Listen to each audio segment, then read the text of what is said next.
Welcome to episode 65 of The Leap Home, Running for Honour.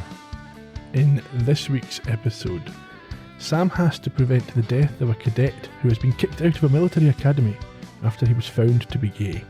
As Sam faces up to hostile attitudes even from Al, he must negotiate both with a group of young men intent on brutalising gay men, but also with his former roommate, who feels forced to take extreme measures. Can Sam find a way to calm the escalating tensions, or will he put protecting his own reputation ahead of helping a friend? I'm making some tea. Tea. T-E-A-T. T-T-T. I don't like coffee, I like tea. Good evening, Ian. Good evening, Gerry. How are you? I am very well. Do you like tea? No, I hate tea. It's like dirty water. Really? You're not an Englishman in New York? No, I literally cannot stand tea.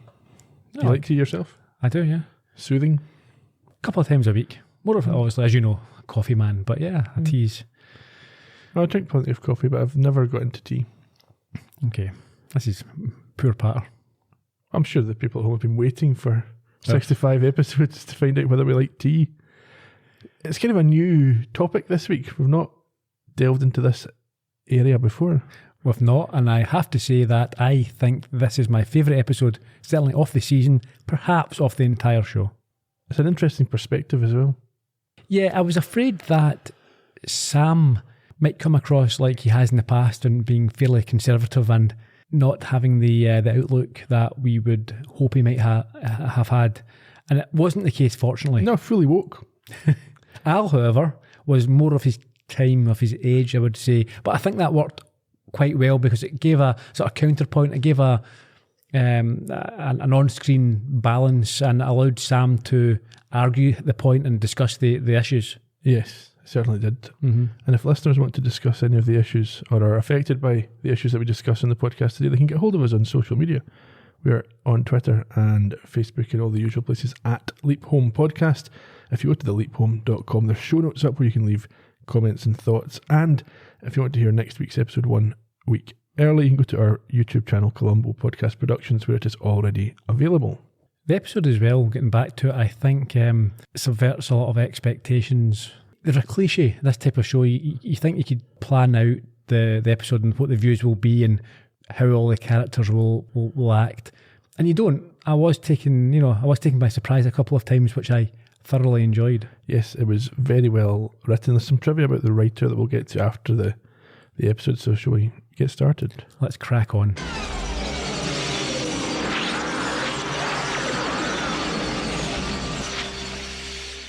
Standard intro, and I think again just the same start to the leap that we saw at the end of the previous episode. Yeah, Sam finds himself on a military running track, fumbling a baton on the relay race, which sees him bundled to the ground, and we have an oh boy. Yes, we should say this is Prescott Naval College. That's going to be relevant later on. After the credits, we return to seats when 11th of June 1964. And Sam, as a Tommy York, is that not the singer from Radiohead? Tom York, yes. Okay. Is being verbally abused by the coach, who is not happy with this pathetic performance 2 days before the big meet. And I think that you probably assumed, like I did, that this coach would be an arse of a man. Bit of a meathead. Yeah. He comes out with we've discussed this before, I think this season actually, when we did the baseball episode, the calling young men ladies as a form of abuse. It's not appropriate. And it's not the case that he is that type of meathead. No, because when he speaks to Sam, he's got a sympathetic demeanour. Yeah, before we get to this, Sam can't explain what happened during this. Well, obviously he's got no idea, he's just got here. He says he was distracted, which displeases the coach because it causes the others to laugh. And because of this, they're all sent to the weight room, with the exception of Sam, who, as you mentioned, the coach wants a quieter and more civil word with him. I've got a question. Mm-hmm. They're all walking off and he says, "Not you, York." How does Sam know he's York? Good question. Yeah. He also just assumed and then found it to be right. If someone else had stopped, then he'd have kept walking. Yeah, maybe. The coach asks if Sam is okay and if there is anything that he wants to talk about before reminding him that they're all counting on him to help beat the grunts from Hillview, which obviously is a rival academy. Yes, no pressure, Sam, but we've been losing for 20 years and it's all on you. So first you maybe think this is why he's here. Yes. He's come to make sure that this College rivalry is tilted back in favour of Prescott. However, after last week, I think that'd be another very low stakes episode. Yeah, and we've seen a similar one when he leapt back into himself in the basketball tournament. Yeah. They've already kind of covered that, although it's not stopped them doing things again in the past. A bit of time passes, and with Sam in uniform, we hear a voiceover as he talks about leaping and not being sure who or what he is, but at least at this time, he's not a hippie. No. This is in the locker room, and this is after showering, obviously. And he sees himself in the mirror as a fairly straight-laced young man. Yes, he's combing his hair as the man, or the other cadet who ran into him on the track, comes over. We learn this is a guy called Chambers. Yeah, and after a bit of small talk with him, they stand to attention when a senior officer, I think it's an Admiral Spencer, enters in a very serious mood. Well, just before that, though, there's a good shot, because there's a shot of the mirror and we see the reflection of the real Tommy York with Chambers, and the camera pans round and it's Sam and Chambers, and I thought, I don't think we've seen anything quite like that before this, and it was really nicely done.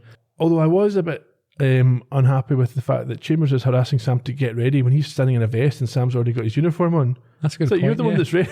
It's you that's not ready. Yeah, well, we find out that Chambers is a bit of a complete idiot. Yeah, wronging. Yes, anyhow, as you say, Admiral Spencer shows up.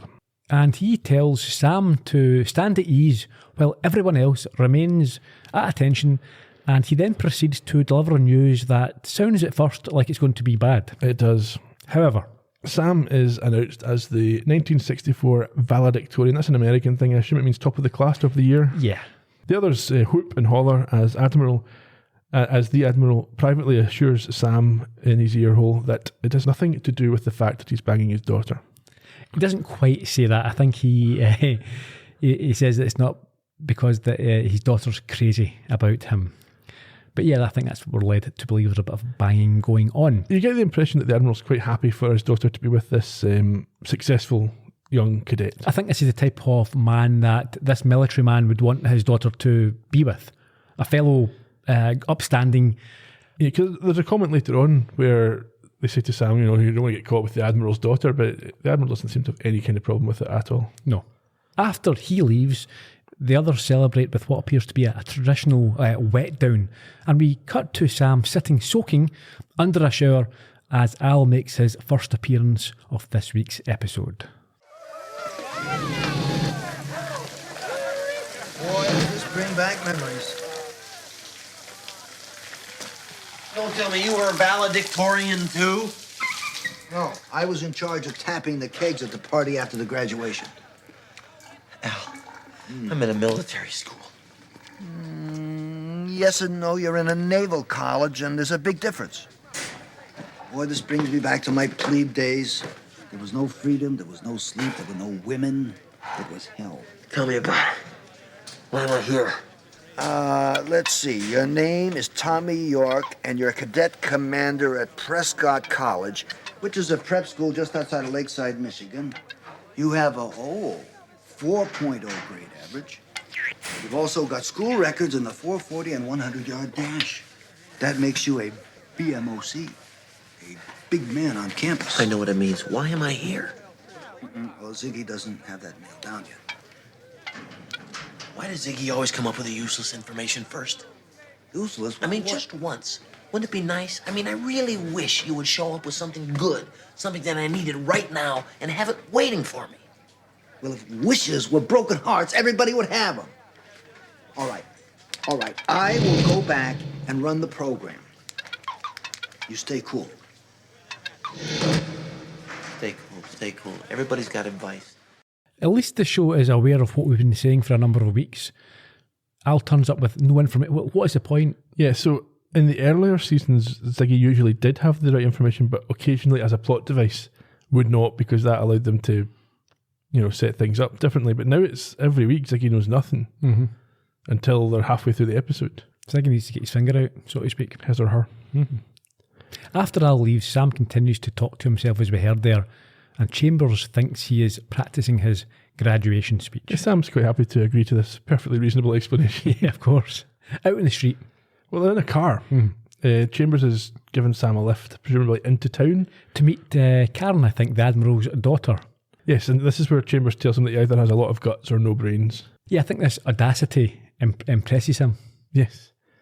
Sam suggests it's maybe a bit of both. And at this point, there's an exchange about a test, which leads to Sam's conservative side leaking out. Yeah. So Chambers thanks him for helping him cram for the algebra exam rather than relying on cheating, which shocks Sam the Square. What do you mean? You cheat? Well, he's not cheated. It's like, No. you helped me prepare and I didn't cheat. And then Yeah, but now I'm joking about how I would have cheated, but he's so that's not square the that same even thing as cheating. he's so square that even the thought of a potential theoretical cheating It didn't offends him. happen. Yeah.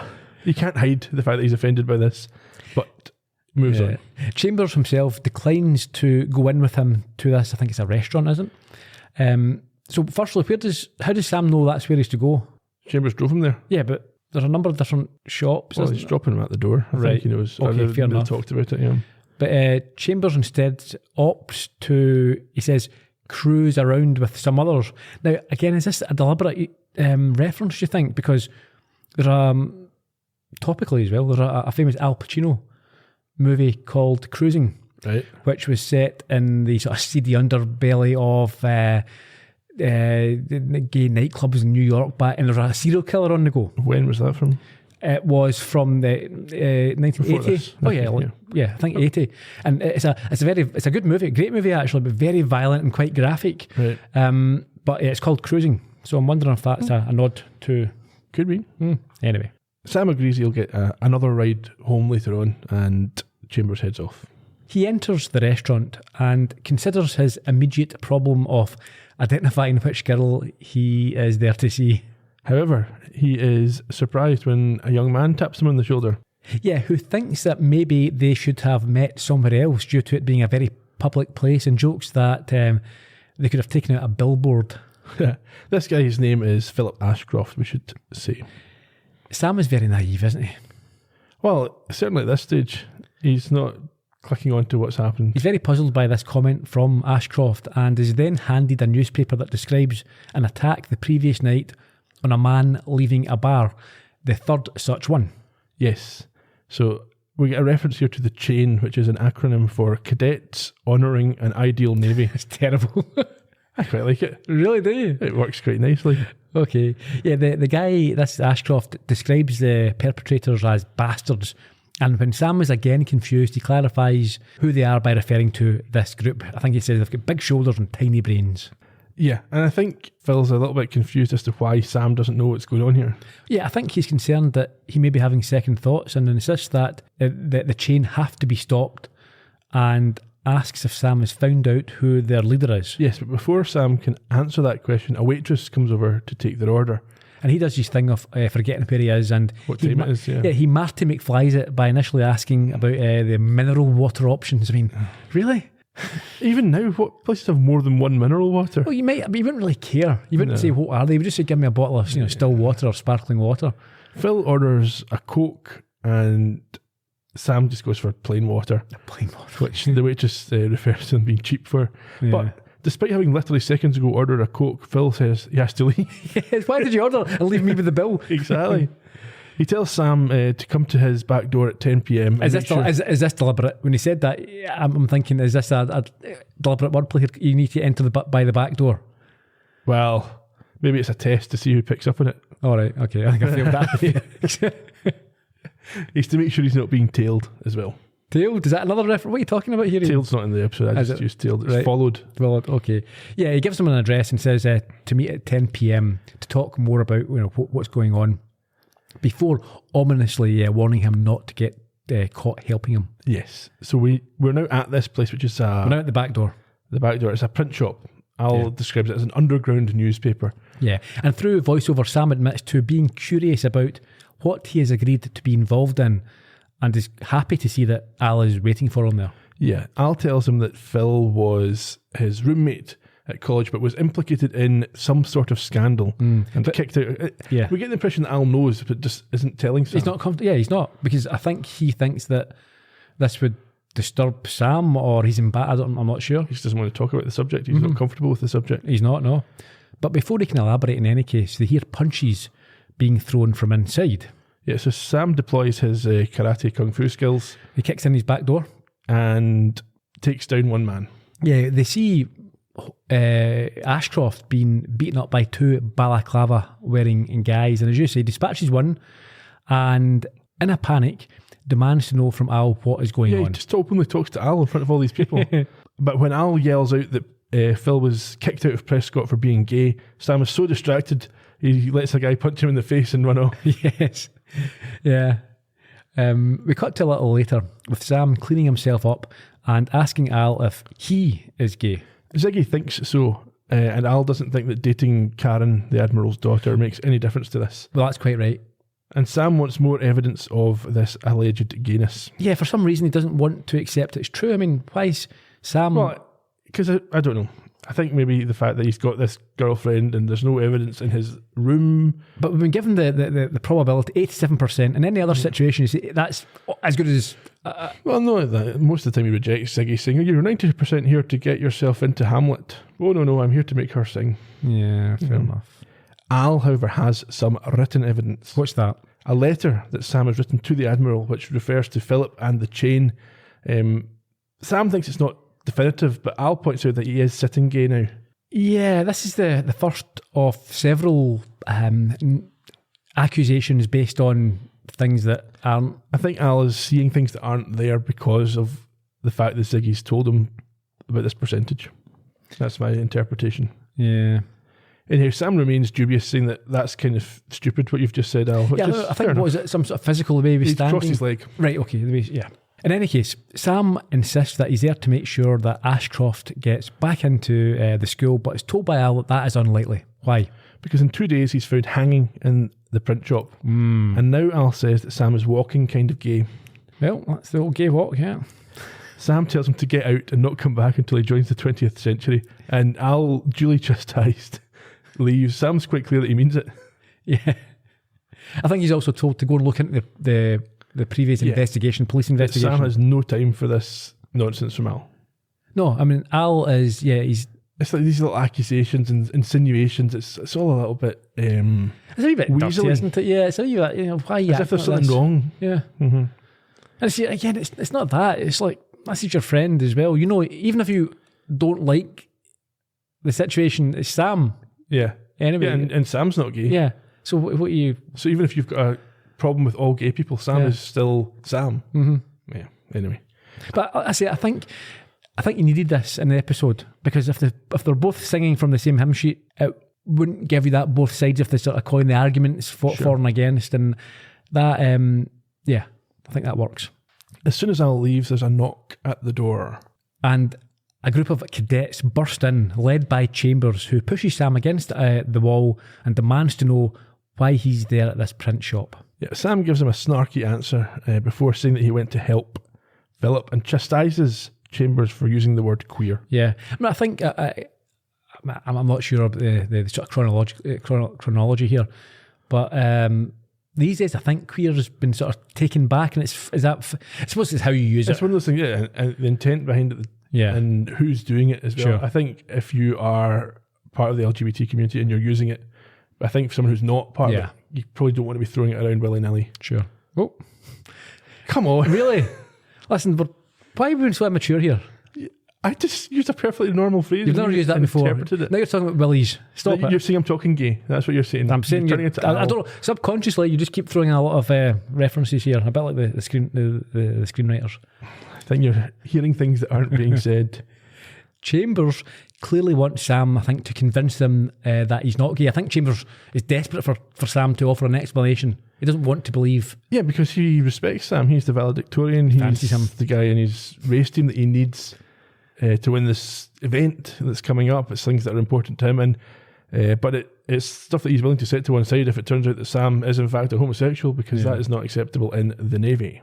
He grabs him by the neck, and Sam then mentions the chain and how they beat up those who are different, which is the final straw for Chambers, who claims that if he rooms with a queer, he becomes one, and then tells him he is through before the others give Sam a fairly vicious beating. Well, yeah, they'll leave a couple of shots on him on their way out the door, and the next thing we see is them out on the athletics track. I think it's the next morning. Sam doesn't impress the coach with his 100-yard time, and then explains his black eye away as an accidental slip in the bathroom.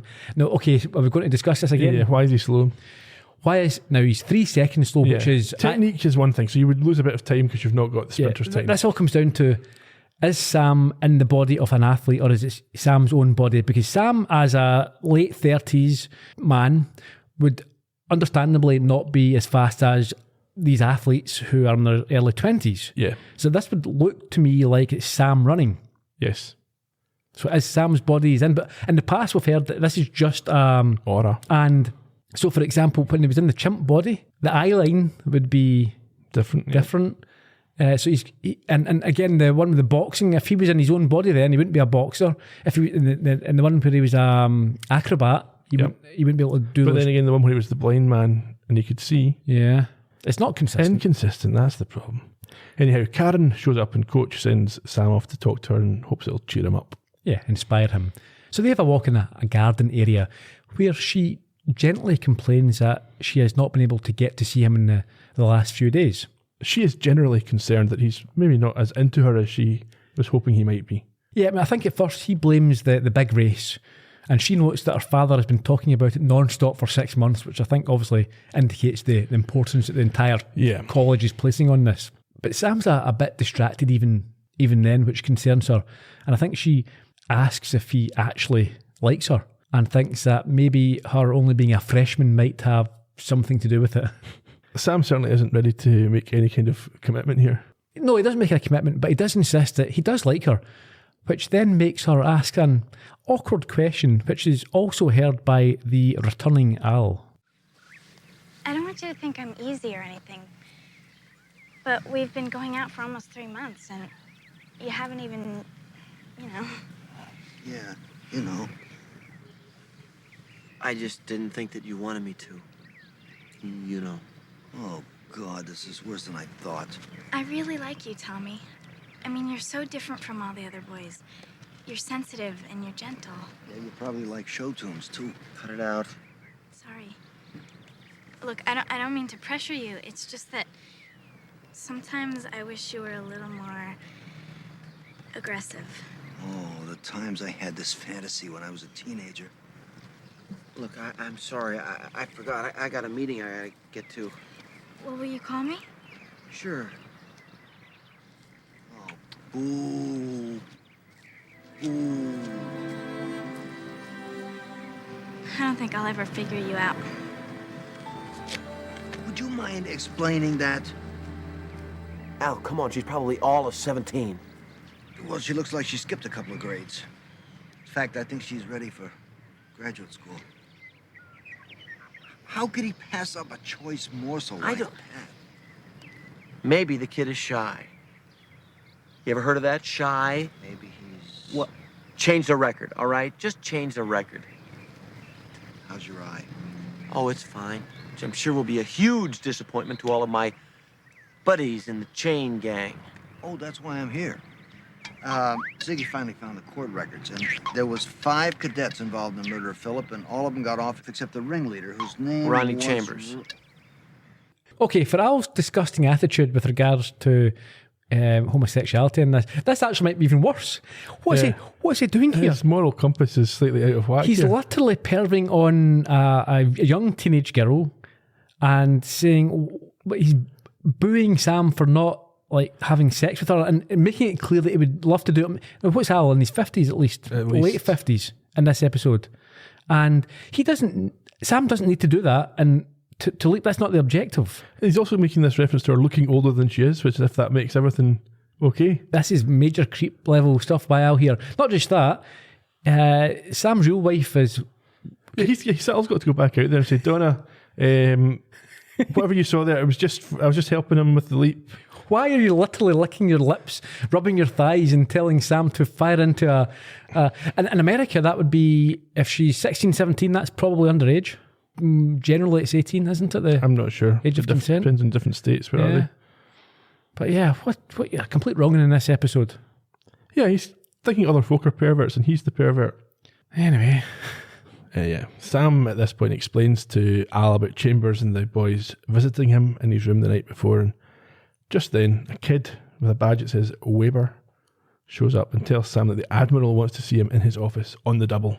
He finds himself standing in front of Spencer alongside Chambers. who has accused him of being gay. Yes. The Admiral asks Chambers some questions, and for the first few he's not able to offer anything substantive, and he tells the truth when he answers these questions. Initially, yes. Chambers asks if Sam has made any advances on him. He says no. And I think we should say here as well, in fairness, it would be very easy to write Spencer as another intolerant. Yeah, who's, as soon as the accusation's made, is... Yeah, but he's fairly... working within the constraints that he has to. I mean, this is the attitudes of the day and the rules. And he probably does subscribe to them, but he's not... Probably, but he's not a complete He's not bigot. a proactive bigot. No. He is as reasonable as you could expect, I think. Just passively bigoted. Yeah. Anyhow. Only following orders. Sure. Yeah, so the allegation is that Sam met a young man in town last night, which Sam confirms he did. Yeah, and Chambers has to admit again that he saw no public act of affection between them. Sam at this point accuses Chambers of assaulting Philip. Yeah, he becomes a little snitch. Yeah, says he's the leader of this chain gang. Sam needs to be more, he can't. He does this all the time. He comes out with knowledge he shouldn't have. But not just that, it's like being a grass, being a snitch isn't the done thing straight away. And also, think about where you are and what's going on. What's going to come from this? And not just that, but when you leap out, he'll now have this reputation as being a snitch, someone you can't trust, because in this environment, as I think it's referenced shortly, there is an honour code. Mm-hmm. No matter what happens, you don't grass, you're not a snitch. I'm not sure that's what the honour code is. Well, I don't know, but the official honour code. maybe not, but there's an underlying one. You wouldn't do that. I think it would be understood that you would have the backs of your... Oh, are you doing it again? No, it's... What? Okay, carry on. You would have your fellow cadets' backs in the event that they were in a difficult situation. Sam, though, has no proof of this beyond his own word, and at this point, Chambers is asked by the Admiral whether he has any evidence of Sam being gay. He says he does. Yeah, a confession. Sam obviously strenuously refutes this, just like Demi Moore. Yeah. And he refers the Admiral to that honour code at this point. Yes, before Chambers responds by stating that the Navy isn't a breeding ground for sexual deviance. Yeah, where are we? The Admiral's about to remind Chambers of the race meet and give him 24 hours to come up with solid evidence, otherwise he will be forced to make a formal retraction in front of the entire college. In the meantime, Sam has been told that he will have limited access to facilities, and Spencer states that he hopes they are both wrong. How can they both be wrong? Well, he might not be part of a gang of violent people and also Sam not be gay. Well, okay, yeah. And he then dismisses them. Outside the door, Chambers tells Sam that he is a dead man. Yeah, because he's a little snitch. Yeah.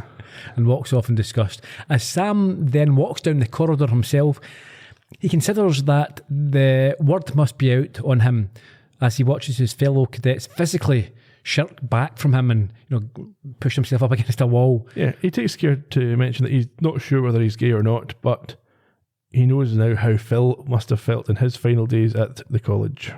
Things then take a considerable turn for the worse as Sam is surrounded by Chambers and the chain before being grabbed and taken outside. In the yard he is strung up. It's night time now. Yes, by the neck, with no staff around to help. No, he's in his boxer shorts. He's standing on a wall with this noose around him. His mouth is taped over so he can't speak. The chain has formed a kangaroo court and find him guilty of perversions, which has a penalty of death. Chambers tells the cadet standing behind Sam to do it, and he is pushed from the wall he is standing on. Oh, looks like Sam will be dead. We get a quick fade to black before it returns with Sam landing face first in the mud. Yeah, we see it was a stunt to cause terror and fright. The rope wasn't tied to the end of the tree. No. However, the menacing Chambers leans over and tells him that the next time he won't be so lucky. He then orders him to go to Spencer and admit that he is a queer. Sam says, there's no evidence, this didn't work before, why would it work now? At which point, Chambers pulls out the letter. So he's obviously broken into the dorm and taken this. Yes. Sam remains convinced that the letter doesn't prove anything, but Chambers reckons it's close enough. Yeah, I think what people do here, you hear it an awful lot. People tend to confuse proof with evidence. Yes. Evidence doesn't have to be proof. They're very rarely proof. Even in a murder trial, it's a collection of evidence. You don't normally get like CCTV footage of an act happening. No. Anyway. There's some reference here to leaving Sam in the college until after the race meet. Yeah, I mean, I think it's That doesn't go along with him having to confess tonight to the Admiral. No, and it's also like Sam thinking that's a point he's making. So, so I'm good enough to race, but you don't want me to be here. It's like, yeah, that's fine. Yeah. We want to win, yeah, but you're fast. We're not saying you're not fast. And if we can benefit from that, we will. But after that, once you've served your purpose, beat it. Yeah. Back in Sam's quarters, Al is there to talk to him, and as we heard at the top of the show, Al thinks he's drinking kind of gay. Firstly, how did Sam get there? He had his arms tied behind his back, and he was in his boxers. That's been an awkward trying to get back to your room and open the door. Probably took him a long time. Yeah, this is as we heard in the intro, the whole tea and coffee, and it obviously must be gay if you drink tea. Yeah, Sam asks him whether every tea drinker is gay, but Al tries to change the subject, saying he just wants him to leap out of this guy. Yeah, I mean, I think Sam really loses a rag, and understandably so. He explodes at these constant little digs. Yeah, he's figured out that Al's got a problem with gay people in the military, and he wants Tommy out in case he is gay. And this results in Al admitting that, yes, he does have a problem on the basis that in combat and war zones, it's not a suitable place for homosexuals to be. This reminded me very much of Gareth from the UK office. I think in the States it was Dwight Schrute. Is that the character? Okay, similar type, yeah. And that's actually one of the major arguments against letting gay men into the army. And I haven't got a problem with that. You know, a gay man's not going to put me off. I can handle myself. But if we're in battle, is he going to be looking at the enemy, or is he going to be looking at me, going, ooh, you know, he looks tasty in his uniform. And I'm not homophobic, all right? Come around, look at my CD collection. You'll find Queen, George Michael, Pet Shop Boys. They're all bummers. I have to say that I think The Office is my certainly top three, probably my number one of all time, the UK Office. There's certainly some similarities between what Gareth has to say and what Al was saying, because Al tells him that when the only thing between you and death is the guy next to you, it's not a good idea for the guy next to you to be queer. It doesn't make any sense. No, why not? I don't know. As if gay people are so horny that as soon as they see another man, they forget everything else that's going on. Even when there's bullets and bombs, all they're thinking about but is... he's got a cute arse. Woo. Anyway, as they argue, Ziggy sends a message which throws a spanner in the works. Yes, Phil is printing a list of names. Yeah, of gay cadets in the college, and is going to out them all. And Sam is top of this list. This is a scumbag move by Ashcroft, and I think you may have some trivia on this. I think that when this episode was published, there was some maybe discontent or controversy around the fact that the gay character wasn't painted as a saint, portrayed as this someone who doesn't have any flaws here, because this is a terrible move. You can't out people. You shouldn't be out people. Awful. And then Sam's going to make this point to him in the next scene. But yes, there is a bit of trivia. We'll get to that. Okay, so we're at Ashcroft's print shop. He seems to be losing the plot and tells Sam not to worry, they're going to get through this together. I'm not entirely sure what it is he's trying to achieve here. Yeah, I think that he thinks that once they're all outed, then they'll have to stand. They'll have nothing, no other option, because if they don't, then they'll get picked off as it were, one by one. It's apparent from the conversation they have now that Tommy has never confirmed to Phil that he's gay. No, he says he thinks he might not be, or he's not sure, but Ashcroft laughs at this and points out that he is still a virgin at 21, so he's not gay then. So everyone who's a virgin at 21 is gay? Yeah, but see, if you're still a virgin, or does it just mean a heterosexual virgin? No, I think this means generally, but yeah. I don't think that's so you've not done either thing, so that's not going to push you away. You can't say you've not had sex with a woman, therefore you must be gay, and I've not had sex with a man. Yeah, exactly. It's false logic. Anyway, Sam shouts at him that people on the list should have a choice. And also, it's clear here that Ashcroft is making massive assumptions. So if we're not 100% sure about Sam... And he's at the top of the list. So therefore, maybe he's doing the same with these other guys. He's putting these guys in danger. Of course he is, yeah.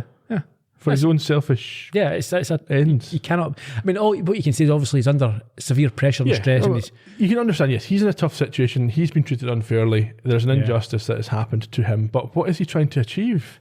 He's not going to get anywhere with this. No. So Sam takes a drastic approach and states that Chambers is going to kill him that night, or is it that night? No. Yeah, at some point. I think the next night maybe. Mm-hmm. And that he is the leader of the chain. Philip tells him that he does not want to run, and he refuses to do that any longer. We're back in Sam's dorm the next morning. Al listens as Sam tells him how the conversation went with Ashcroft, and he confirms, unfortunately, that nothing has changed. Yeah. Ashcroft still dies. Yes, so Sam's decided that if he can't stop Ashcroft from what he's going to do, he's going to stop Chambers. However, when he goes to try and leave, he's met by a young cadet, signifying that he again is wanted by Spencer. And this time, when he enters the office, he passes the smirking Chambers on his way out. You do understand why the military looks down on homosexuals? No, sir, I don't. Homosexuals are a security risk.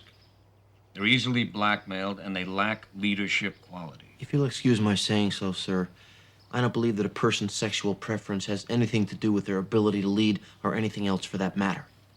I'm sure from where you stand that's true, but I disagree with you and so does the Navy. So do I. When a man is shipped off to war, he wants to know who's beside him. He wants to know there's someone there he can depend on. Exactly. Philip Ashcroft was a straight-A student, a leader, a cadet commander. And no one, including yourself, sir, doubted his leadership until they found out he was different. This is not about Mr. Ashcroft. Now, you've shown outstanding leadership in your time here at Prescott. But in light of recent facts, I'm afraid I'm forced to confine you to quarters until we convene a board of inquiry. Oh, Sam, you can't let him do that, because if he locks you in, you won't be able to stop Ronnie from killing Philip. Sir, this letter does nothing more than prove my desire to stop an injustice. Nevertheless, it's sufficient to cast doubts. I promise you'll get a fair hearing when the time comes. Dismissed. Sir, please. Dismissed.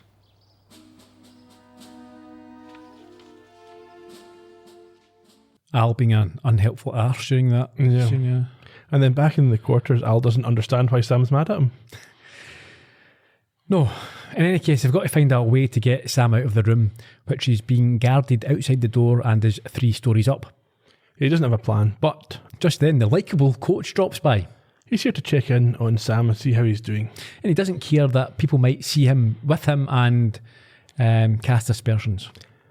Yes, he says he'll take his chances, and he asks why Sam's never come to talk to him about these problems. And he offers his help. So Sam reveals that he thinks Chambers and the others are going to kill Ashcroft as part of a homophobic chain gang, and he needs to get out of there to prevent this happening. Yeah, he, as usual, shows knowledge that he couldn't possibly have about where they are right now and what's definitely going to happen, but Coach is sympathetic. Yeah, well, I think, with information from Ziggy, he supports his theory by telling the coach that they are in the locker at the moment, the chain. Yeah, so we head down to the locker room. Where indeed they are scheming to wipe out the little fairy that evening. Now, I don't know see, this is a thing. I think they're going to give him another beating. I don't think they're going to kill him. Don't know. I've got that question set up for later on. Like, what was the original history? Yeah. Did he get murdered originally and then it's changed to this because Sam prevents the murder? Yeah, I think let's talk through this, and I think it sort of makes more sense once we find out what happens here. Okay. So their plans are thwarted by the coach entering with Sam, and he asks, I think it's great, he says, if any idiot can join this party. Yes. This is the coach speaking. And for some reason, Sam then asks him to step outside and proceeds to act the big man and insult the gangs. He's very good at doing this when he's got the coach's backing. Yeah, behind him, yes. Yeah. So obviously, they can't go for him now when he's in this situation. Well, he doesn't think they can, but they almost do, or Chambers almost does. What happens? He asks, first of all, he squares up to Chambers and calls the group pathetic before asking Chambers what he's afraid of and insinuating that he's a closeted gay man himself. Probably is. Potentially. Chambers is noticeably uneasy with this accusation and insists that he's not a fag, as Sam continues by noting he's always in the locker room and hasn't been seen with any girls recently. And he seems to take these issues very personally. He does, because he takes a swing at Sam. But he is able to use some of his karate skills, and he pins him up against the locker and asks the rest of the guys to take a good look at themselves in the mirror. And they say, oh yeah, probably fair enough, it's a bit too far. For some reason, this seems to do the trick, and they all agree. This is quite a cliche where at some point the bully loses the support of his gang and they all sort of walk away. It happens all the time in Hollywood. But that, again, makes me think that they probably weren't going to murder Ashcroft in the first place because... They have a limit to what they're willing to do. Yeah. I think, though, a lot of this is because Chambers has been undermined here. That's broken the link. So they're willing to do what he says. Chain, hey? They're willing to do what he says while they see him as a leadership figure. But when he's undermined, that changes their perspective. Yeah, I mean, I can see that, but I don't think that you go from being willing to go out there and murder someone to having Sam's little speech and thinking the leader might be a bit to go, I think it's one of those things, though, until Sam spoke up, they just didn't self-reflect. They were just committing murder. Really? Well, they hadn't done that yet, but who knows? If you're beating folk, you can easily kill them even by accident. Yeah, okay. Well, we don't know. No. In any case, Chambers is told by the others that it's over and to let it go, and they all leave. Back in the dorm, the coach promises to tell Spencer what happened in the morning, but until then, the orders are still to remain, and Sam is to stay in his dorm room. Yes, so coach leaves, and Al tells Sam that Phil is still going to die in the next couple of hours. Oh. So an agitated Sam realises he's got to get out of there, and after refusing dinner from one of the guards who chaps the door, Al, for some reason, starts laughing as he's worked out how Sam can escape. Yep, and moments later we see them put this plan into action. What happens? Sam lies down and lays a bookshelf or something like that on top of himself and makes a loud noise. The two young cadets come in, one goes for help and the other goes to help Sam by getting an ice pack from the closet. Yeah, so Sam says he's broke his ankle. Yeah. And then when he's trying to help him, Sam puts him in the closet. This must be a deliberate... Yeah, this must be another deliberate play on... This one, I think, is certainly seems to be a metaphor of some kind. Okay. But Sam locks the cadet in this closet and makes his escape while Al jumps ahead to check on Phil. However, in the corridor, he's caught by the coach, who trusts him when he explains that Ashcroft will still die that evening, and he decides to join him on his quest to prevent it. Why would you assume that he knows what's going to happen? You've stopped the gang. If you're a coach, you're like, no, we've stopped it, it's fine. I suppose that if he's got it right the previous time, you'll give him the benefit of the doubt. Okay. Anyhow, we head over to the print shop where Al can see, after a moment of wondering what's going on, that Phil is going to frame the chain guys for his murder. Yeah, but what he also notices is that the word chain has been graffitied on some filing cabinets, and that's the kind of tip off to let him think something's not quite right here. He noticed that wasn't there when the chain were there. Yeah. So we see Phil call the police, telling them to be there at 10 p.m. because something's going to happen. At this point, Al tries to go back to Sam, but is told by Gushy, I think, that it's raining. What? This is stupid. This is stupid, yeah. Anyway, he doesn't care, he's a hologram. So he's heading back, and he's in a car anyway. Yeah. So Al tells Sam that Phil is going to kill himself and frame the chain.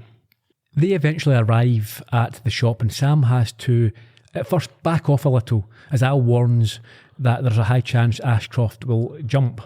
Sam tries to talk him down and says this is not the way to achieve his goal, but he then again goes in with knowledge he can't possibly have, saying the police definitely aren't coming, because Al tells him that they didn't believe Phil. Yeah, they thought it was a prank call. Yep. So Sam tells him that if he does kill himself, then effectively Chambers has won. And he asks him to make a bigger statement by showing the world that he is not ashamed. But Ashcroft claims he can't do it alone, at which point the coach decides to speak up.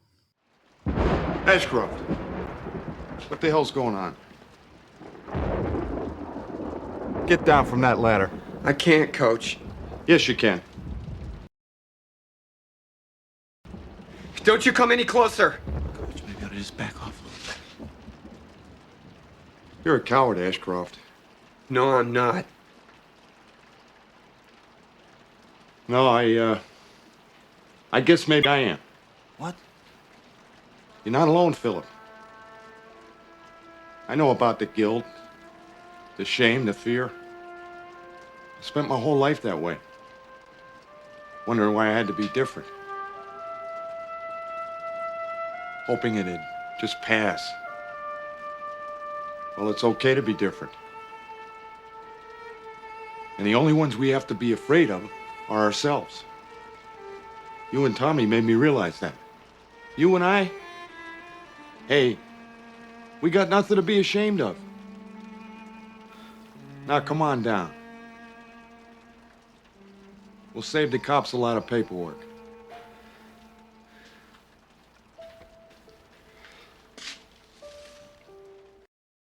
That was a nice sort of twist there. Did you see that one coming? Did you think? See, at one point, to be honest, at one point when the coach went down to the locker room, maybe I'm looking at it from today's sort of twist that you would see in TV shows. I thought maybe you'd find out the coach was head of the chain. That would have been good. Yeah. But I think it might be more powerful if coach took this attitude without being gay himself. Yeah, for sure. It could have been. I think there's pros and cons to it. Yeah, it works okay. Yeah, I noticed as well he was wearing a wedding ring. So, as Al had pointed out earlier, I think obviously people had to cover things up. Yeah, and these problems still exist. I think not so much. Maybe life's easier for gay people now, but you see culture wars going on about trans people and all sorts of other groups who get victimised because it's an easy thing for people to do. Sure. Anyhow, Phil comes down, doesn't kill himself, gets hugs off Coach and Sam, and they head off. And Al's relieved and tells Sam that that's it, it's fine, doesn't try and kill himself ever again. However, Sam is wondering why he's not leapt. Yeah, and so am I. Yeah, let's get to that. Al tells Sam that he has to win this race before he can leap, and for some reason they wait until they're back in the corridor to finish the sentence. And find out. That's a filmmaking trope, isn't it? And there's no chance that Sam can win this race because he's a terrible runner. Yeah, exactly. We see Chambers leaving. Yes, he's exiting with his belongings and informs Sam that he's dropping out to go somewhere where he doesn't have to deal with his type. And again, I thought this was well written, more realistic. Yeah, it would have been easy to have him learn the error of his ways. Yes, and come around to being supportive and maybe even admit that he himself is gay. And it's far more realistic that people's attitudes aren't changed so easily. Indeed. Although apparently his chain gang were. Yeah. Anyway, Al's attitudes have changed because he regrets the fact that Phil was driven out. I don't know where he's getting that from. You don't learn anything about Phil that makes you think he would be a good naval officer. No, he's... In fact, his behaviour is erratic and dangerous. And devious, yeah. So I don't get why Al is suddenly... I can understand why Coach's behaviour might have touched Al somewhat, but this about turn here, I'm not sure by it. No, but what I do like is, you have to have the about turn because Al can't be seen to be a scumbag for the rest of the show. He has to learn his lesson. But I thought it was a nice bit of understated acting here by Dean Stockwell because, it was very sort of subtly done. He admitted that he was wrong. He admitted that Sam was right. He doesn't overdo it. So I thought that was a nice scene, a nice way of tying that up. But although, as you said, maybe not as convincing as the reasoning behind it. Yeah. But we head to the track meet and Sam still isn't fast, so I don't understand where he's going here. And why is he not fast when he was strong? Yeah, I don't get it. Al tries to do what he's done in the past. He gives him some advice, but admits that he's not fast himself either. We get some more future information from Al. Phil is going to found the gay liberation movement at the Stonewall, I think. Yes. Coach is going to go and work somewhere out west, and Tommy stays in the closet, graduates, and joins the Navy. Yeah, well, that's the thing. If he's gay. Well, this is actually how it ends. So, as Sam gets into the what you call it, the blocks, Al says that the only thing that still puzzles him is whether or not Tommy was actually gay. And Sam says, does it matter? And then leaps. So why did he not leap earlier? Is it Al that had to be fixed here? Yeah, is it? Well, that's the thing. I don't know. Weird. Yeah, why? What was the ignition? Yeah. Don't know. Anyhow, he arrives in a big coat and appears to be a TV presenter live at the scene of a murder, a brutal strangulation. I think I'll go for a TV reporter as opposed to a presenter. A news reporter live at the scene of a brutal strangulation, and the countdown begins for his segment. Oh boy. Indeed. And that's the end. So, there's quite a lot of gay people in a small space. Was there? Proportionate. Well, we don't know if Tommy was. So we've got definitely the all the folk on that list. No, who might well be made up. So you get the coach for certain, and you've got Ashcroft. I mean, it's possible. I'm not sure about the numbers. Well, Chambers maybe not. Don't know. But the whole thing would have been centred around. So you say, well, what do you mean It's like it's an If episode about. you've got Philip, you've got Coach. If you've got Sam, potentially you've got Chambers as well. Yes, but this And is that's- around the sort of the gay community. I suppose it is centred on Philip. Yeah. And maybe it's the fact that it's in his So orbit. he would know, they'll, not them all, but a lot of them would hang out together or be in that, go to. Yeah. I think it's a bit unclear. We talked about this already, what originally happened. If Sam hadn't intervened at all, would the chain have gone? They would have gone to Phillips. Would he already be dead? Is that why they get caught? Who knows? It's not entirely certain. Or at least it's not spelled out. No. We can have our own opinions on that, I think. And again, I think that's a strength of this episode. Yeah, you don't need to know. No. You don't need to know. Any other thoughts before we move on? No, just as I said, definitely top 2 or 3 of all time, and certainly the best of season 4 for me. So I enjoyed it. It's a very good episode. Good performances. Very good, yeah. And it's one that I must admit, I think we were joking about it, before we watched it, how Sam, the sort of right-wing Sam might handle this, what his attitude and opinion would be. So it was nice to see that our fears were allayed. Yeah. Okay, some trivia then. Original air date for this was the 15th of January 1992. Directed by Bob Hume. First of 3 for him. He also directed one episode of a Belisario show called Tequila and Bonetti in 1992, and that's his entire screen CV. Teleplay was written by a guy called Bobby Duncan. I'll tell you more about him a wee bit later on. This was his only Quantum Leap episode. Why would you not tell us about him just now while you're doing his trivia? Got more trivia about it later on. All right. He has no other screenwriting credits, although he did choreograph the season 3 episode Miss Deep South. Okay. He died of cancer in 2003 when he was just 47, and his memorial service was held at Deborah Pratt's house. Oh, okay. Admiral Spencer was played by John Finn. This was his only Quantum Leap. He's also been in shows like The Crown, The Walking Dead, Blue Bloods, and the movie Catch Me If You Can. He's still active at 71. Philip Ashcroft was played by Sean O'Brien. This was his only Quantum Leap. He's also been in things like Murder, She Wrote, 6 Feet Under, Olympus Has Fallen, and Babylon, the Margot Robbie movie, quite recently. He's now 60, still active. Chambers was played by Anthony Palermo. This was his only Quantum Leap. He's also been in things like Melrose Place, How I Met Your Mother, the movie Rollerball. He's still active as well. Coach was played by John Roselius. Again, his only Quantum Leap. He was also in things like Space Jam, Mike Hammer, The Truman Show, and Con Air, but he died in 2018 when he was 74. Karen, who we only saw briefly, she was played by Lisa Lawrence. Again, her only Quantum Leap. She's also been in things like Tribes, As the World Turns, and Murder, She Wrote. She's now 53, but her last screen credit was in 2007. The Waitress was there for a few seconds. Don't need to know about her, but she was played by Rose Witt. She's in How I Met Your Mother, Tank Girl, Desperate Housewives, ER. Not been on screen since 2020. And one of the cadets, and I'm not sure which one, cadet number 2, I think maybe the guy that ran off when Sam got hurt, was played by a guy called Brian J. Williams, who's quite interesting. This is the first of 2 Quantum Leaps for him. He's also appeared as an actor in things like Star Trek Deep Space Nine, Star Trek Enterprise, Seinfeld, Buffy the Vampire Slayer, Naked Gun 33 and a third. But his main role has been as a stuntman. So he's worked on things like all the Pirates of the Caribbean films, some of the Marvel movies like Thor, various Star Trek series and films. He was in Deep Space Nine a lot, Lethal Weapon 4, Wayne's World, as well as 4 other Quantum Leaps, and a career that dates back to 1977, and he's still active at 68. Oh, that's good. So trivia about the episode. Some NBC affiliates refused to air this in 1992 because of the subject matter. I'm assuming because it had a fairly pro-homosexual message. I think they just wanted to stay well clear without taking a position. Yeah, because sponsors would, potentially. Yeah. In terms of the military, it wasn't until 1993 that the Clinton administration brought in the feeble Don't Ask, Don't Tell law. And it wasn't until 2010 that the Obama administration ended the discrimination against homosexuals in the US military. As of 2015, about 6% of all US military service members identify as gay or bisexual.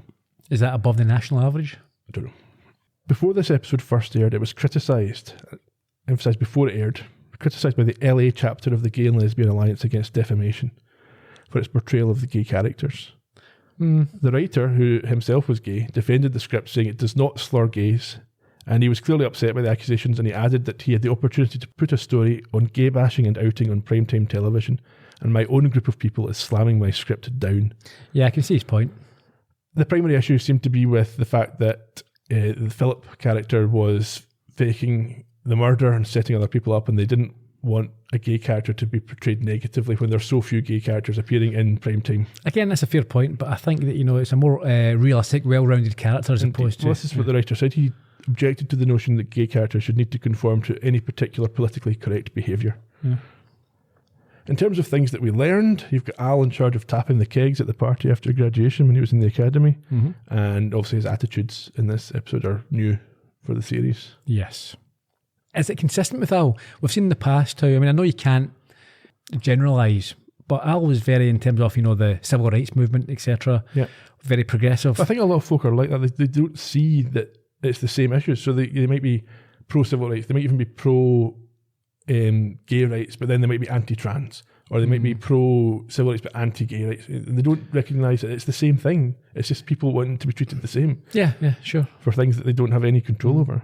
But I think, again, it's fair that Al, being of that age, with his background, that's probably a fair... Even set in the 90s, that was an attitude that would be prevalent, I think. Yeah. Okay. Any other thoughts on things that we learned? No. Number ones. Okay. In the US, it was Chapel of Love by the Dixie Cups. Okay. And in the UK, it's Over by Roy Orbison. Born on that day was Jean Alesi, who went on to be a Formula One driver. Mm-hmm. And I want to tell you about a guy called Walter Seifert. Go for it. In Cologne, in West Germany, that day, he attacked a school, students and teachers. He killed 10 people and injured 21 with a homemade flamethrower while screaming, "Hitler II has returned." He was shot to death by police. Yeah. Okay. Seems like a sensible chap. Indeed. So next week... you got something else? Yeah, before we go, on June the 12th, which obviously is still within this leap, Nelson Mandela and 7 others were sentenced to life in prison. That was a bad decision. Certainly appears to be now. Yeah. General consensus. General consensus. Made a mistake there. Yeah. Embarrassed ourselves. Oops. Next week, we've got Temptation Eyes, where Sam meets a psychic and tries to protect her from a serial killer. So we will see you in 1985. Until then, cheerio. Bye-bye.